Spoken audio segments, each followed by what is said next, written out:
Welcome, everyone. We are here at RSA Conference 2020, and we're going to talk about hacking elections, because that sometimes happens. Here with me to talk about election security and election hacking is Tod Beardsley, the Director of Research for Rapid7. Hi. No stranger to the show. No. It's always nice when we get to spend time together, Tod. So I heard a rumor that Russians seem to like to hack elections. Is this a thing? Yes. Is this fake news? Or? It is not fake. It is well-sourced reporting. We know for a fact that Russian actors and people connected with Russia have been scanning American election infrastructure, looking for whatever, right? Like, so the things that I'm... Just to say off the top, the things I'm not worried about are voting machine security. I don't care about that. I think what the researchers in that space are doing good work. They have it covered. But like hacking a voting machine does not get you the return for tipping an election or causing chaos in an election, because ultimately, almost all the time, the voting machines, you have to be nearby. You have to usually touch them, or at least nearby, like within range of like Wi-Fi if they're terrible, right? And they're listening on Wi-Fi. Also, your window for attack is probably pretty small. It is election day, or early voting or something like that, right? And so, or if you can get in the supply chain, but like you've already stated, that's obviously under a lot of scrutiny because of the nature of the device. Sure. I do think that the voting machine vendors they've made significant progress. Like, they were kind of the villain in the story for a long time, where they were very resistant for, independent research on their stuff. That seems to be turning around now. I won't say it's turned around quite yet. I'm excited to see what they do with the first vulnerability reports they get. Right. But now, Russia meddled with Ukraine elections, probably more than once, if I recall correctly. Did they go after the influencing the actual ballots, the votes, or did they? We were talking just before about how if you can prevent people from getting to the polling, you can disrupt the election. The thing I'm worried about in the U.S. is all of the swath of IT that surrounds our elections, right? So it's things like websites that tell people where polling places are, websites that handle like voter registration, especially places that do same-day voter registration. Email servers? Email is a big thing. The best attack that we know of in 2016 was straight-up phishing on campaign managers, and that's not like run by a county; that's run by the campaign. And so those are the areas that I'm most interested in, at least quantifying, and then raising the alarm and talking to people and like trying to make sure that this stuff gets fixed. We scan the whole internet. We have a project Sonar, and that like scans the whole internet for all kind of stuff. And we are able to like slice that down to like, well, let's take a look at what county websites look like. Like, are they running reasonable operating systems? Are they running recent versions of web servers? What else is are on these machines? A lot of times we find machines that are not just running web servers, but they're also running all the email. They're running SMB because they're Windows and they are exposed to the internet for some reason. Right. Which means they have configure likely. Which means they are in the crosshairs of Eternal Blue and related. We see still a lot of like exposed RDP. The RDP version of WannaCry is the thing that never happened. I don't know why. Not to give anybody ideas. But that's an excellent point. Also, what I'm wondering too is, as we've seen strains of malware run around and gain footholds, it sometimes like configure, it doesn't really do anything. My fear is we get to election time and they start doing stuff. Right? Like I'm very worried about like the long dwell time that you can get from these things. We with Metasploit, we just released a scanner for the double pulsar embedded rootkit. And we find it. We see it on the internet. We know it's out there. So like we know that there are these footholds out there, and like we were talking about earlier before we started recording, I don't usually pay a ton of attention to malware like as a class.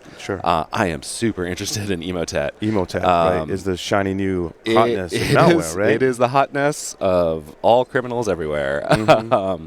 Interesting. So you see a lot of it not just in in your scans, but also in your honeypot collection, right? Right. We run a network of honeypots. It's about 250 or so honeypots, and so we'll get like backscatter basically from the whole internet. We'll find just kind of the broad scans for that. Honeypots aren't great for finding like targeted attacks, but they're a good way to like kind of keep an eye on like what are attackers just generally looking for, and we see tons for like Eternal Blue type stuff, you know. And this is a vulnerability that has been around for 3 years, like next week or in 2 weeks or something like that. Well, a little bit longer. It takes time to write patches and everything, but like the patch for that was released March 14th, 2017, and that's coming up, right? So it's upsetting to me that we're still living in a world where it's like really hard, apparently, to patch this stuff.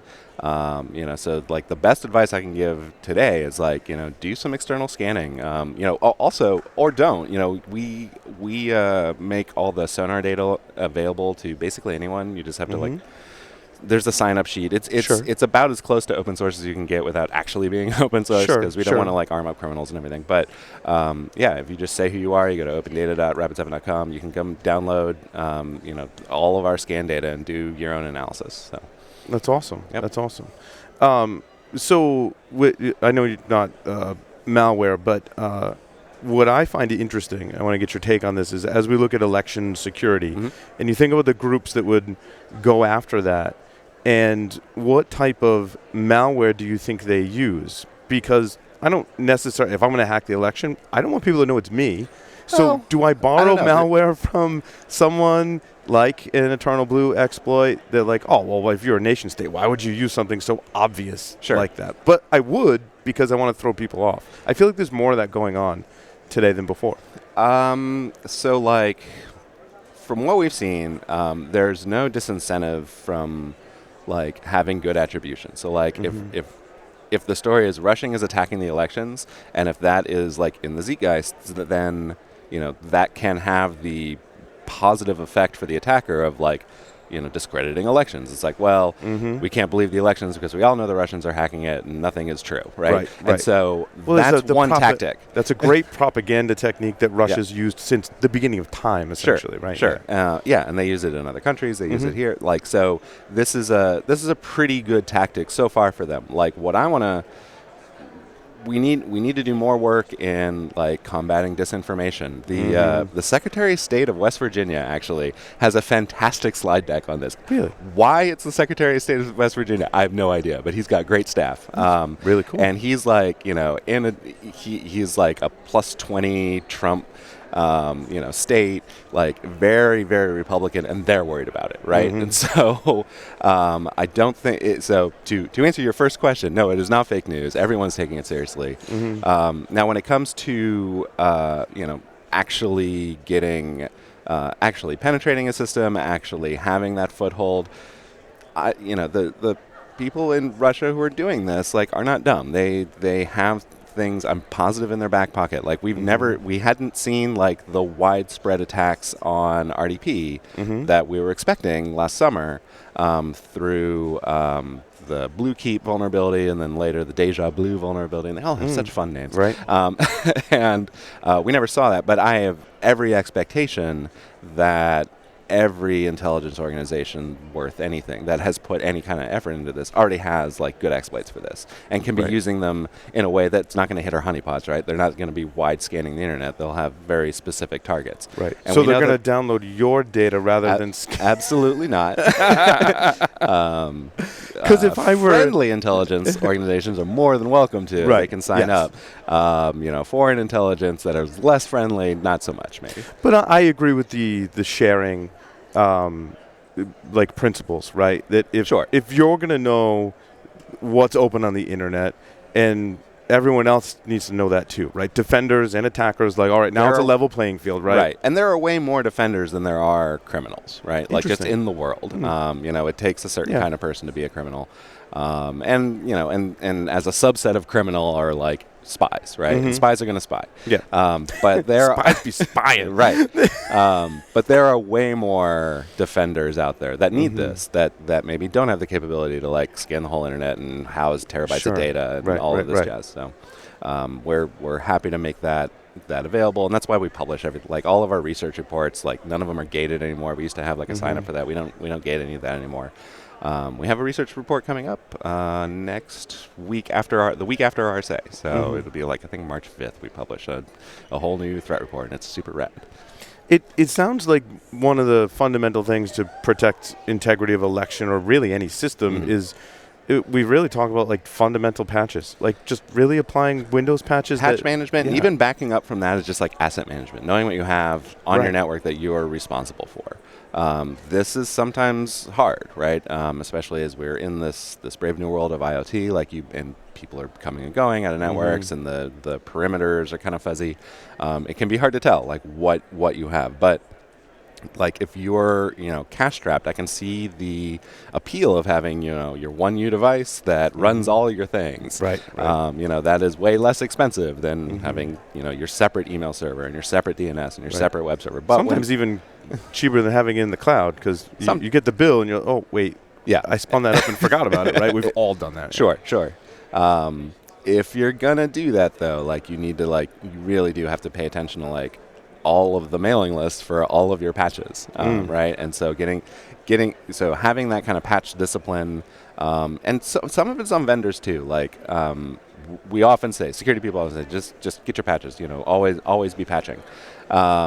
But sometimes that's hard because the security stuff is intermingled with functionality stuff, and so there's I will make a call to action to vendors of if you have a security fix, please don't include it with all of your other things. Have a separate stream for that. I wholeheartedly agree. I know. That's a pet peeve of mine. It drives me nuts too. I don't.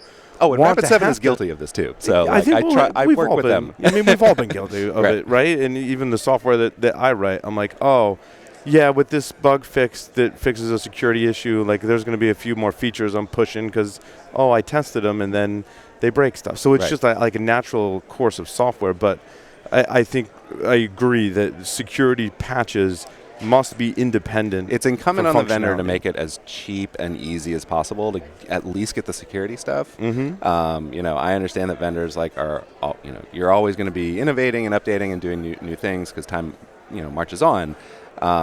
But when you start bundling all of that together, functionality and security, that's when patches start getting expensive. When you have to do regression testing, a lot of more regression testing, exactly, and you have to do it in your environment because your environment is a unique snowflake. Right. Todd, how do you feel about the companies that make the kind of virtual patches that are not Microsoft, for example?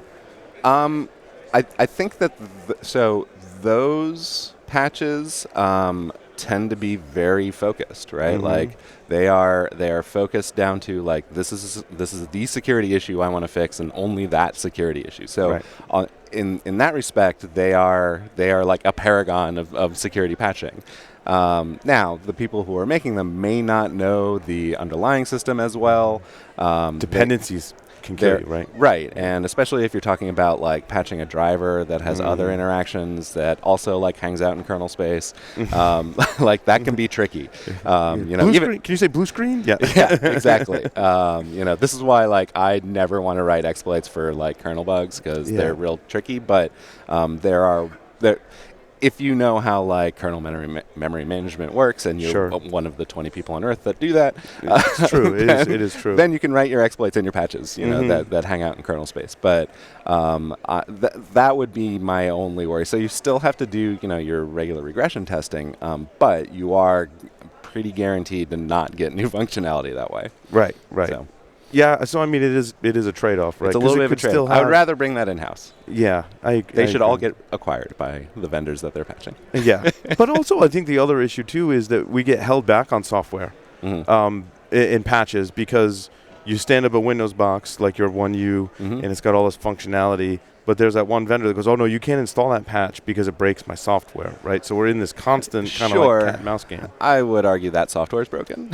Agreed. The patch is the operating system, right. And so and if your stuff doesn't work with this required security fix, then you're kind of out of luck. Now, I mean, Microsoft doesn't do anybody any favors by kind of throwing hundreds of security patches into service packs. Those are all the unreported bugs and unpublished and un-CVE'd bugs. But outside of service packs, like I cannot imagine a vendor saying like, oh no, you shouldn't install MS-1710 because it like messes with my stuff. It's like, well, then your stuff is already messed. I agree. I agree. And so I guess choosing good software from the start, applying your patches. For sure. Yeah. Is just very fundamental. But a lot of municipalities, as you've probably noticed in your data, right, don't have that regular patch. Well, and we see ransomware very rampant in municipalities across the U.S. The ransomware wave that hit in 2019 probably couldn't come at a better time. That's when people are budgeting for the next year, and then they get hit, and then they're like, oh, well, now I've got at least a municipality or, civic system, either mine or like something that looks a lot like mine, just fell over for this thing. So, hey, maybe I should pay attention to things like disaster recovery and, and where are my backups, and are they offline or nearline, and like all of those questions. I just love how ransomware has raised the bar to help protect against elections. I never thought of it that way. For sure. And it's like it would have been 10 times worse to happen this year. Now, I'm not saying ransomware is going away. Like the ransomware attacks that happen, a month from now, or the ransomware attack that hits in October, that's going to be a big deal. The ransomware attack that hits November 4th or whenever election day is, that'll be a huge deal. Hopefully, though, that'll be like a solid year to 18 months since like the last big event. So like, Atlanta and Baltimore, my kids' school district fell over because of ransomware. And oops, I made some phone calls after that. It's like, hey guys, how about disaster recovery? Right. So. And I think that's really what it comes down to is solid patching and backups, and especially for municipalities. Boring stuff. Yeah. No machine learning required. You heard it here first. No machine learning required. Tod, thank you so much for appearing on Security Weekly. Thank you very much, Paul.